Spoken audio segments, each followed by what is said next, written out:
नमस्ते। कहानी शुरू करते हैं। एक जंगल में एक हाथी और एक बकरी रहते थे। दोनों बहुत पक्के दोस्त थे। दोनों साथ में मिलकर हर दिन खाने की तलाश करते और साथ में ही खाते थे। एक दिन दोनों खाने की तलाश में अपने जंगल से बहुत दूर निकल गए। वहां उन्हें एक तालाब दिखाई दिया। उसी तालाब के किनारे एक बेर का पेड़ था। बेर का पेड़ देखकर हाथी और बकरी बहुत खुश हुए। वह दोनों बेर के पेड़ के पास गए।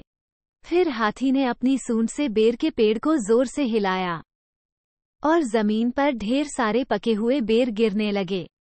बकरी जल्दी जल्दी गिरे हुए बेरों को इकट्ठा करने लगी। संयोगवश उसी बेर के पेड़ पर एक चिड़िया का घोंसला भी था, जिसमें चिड़िया का एक बच्चा सो रहा था और चिड़िया दाने की खोज में कहीं गई हुई थी। बेर का पेड़ जोर से हिलाने के कारण चिड़िया का बच्चा घोंसले से बाहर तालाब में गिर गया और डूबने लगा।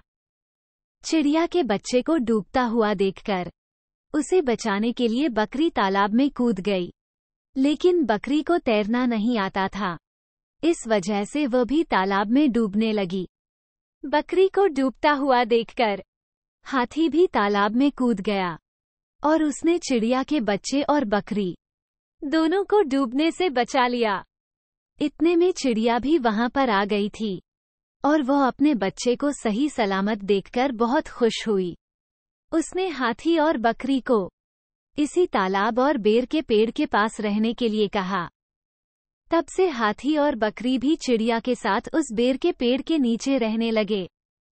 कुछ ही दिनों में चिड़िया का बच्चा बड़ा हो गया। चिड़िया अपने बच्चे के साथ जंगल में घूम कर आती थी और हाथी और बकरी को जंगल में किस पेड़ पर फल लगे हैं इसकी जानकारी देती थी। इस तरह हाथी, बकरी और चिड़िया मजे में रहते और खाते पीते थे।